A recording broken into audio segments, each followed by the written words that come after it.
बांकीपुर उपचुनाव बीजेपी की ओर से अंतिम क्षण में कैंडिडेट्स बदलना चर्चा का विषय बन गया। प्रशांत किशोर ने दावा किया कि बीजेपी का कैंडिडेट सिंह भाग गया।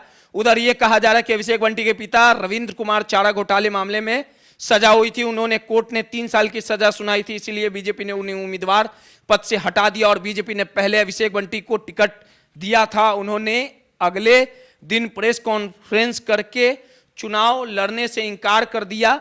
आपको बता दें कि अभिषेक बंटी ने चुनाव नहीं लड़ने के पीछे के कारणों का पारिवारिक हवाला दिया। मीडिया में ये बात सामने आ चुकी कि जैसे ही बंटी के शीर्ष नेतृत्व चारा घोटाले यानी वाली बात पता चली, पार्टी ने उन्हें मैदान से हटा दिया, क्योंकि प्रशांत किशोर यदि ये जान जाते तो मामला अलग हो जाता। अभिषेक बंटी की जगह बांकीपुर से पार्टी नीरज सिन्हा को मैदान में उतार दिया, लेकिन नीरज सिन्हा अपने बायोडाटा के चलते अब विवादों में आ गए। नीरज सिन्हा को लेकर बहस शुरू हो गई है।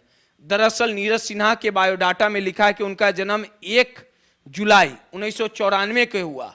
उसके अलावा बायोडाटा में यह भी जिक्र किया गया कि उन्होंने 2006 में बीजेपी की प्राथमिक सदस्यता ग्रहण की। उनके मुताबिक महज 12 वर्ष की उम्र में नीरज सिन्हा बीजेपी के सदस्य बन गए थे। ये बात अब सोशल मीडिया पर बहस का केंद्र बन गई है। उन्होंने उसके बाद बीजेपी की ओर से संबंधित बायोडाटा जारी किया गया, जिसमें पार्टी से जुड़ने का वर्ष हटा दिया गया है।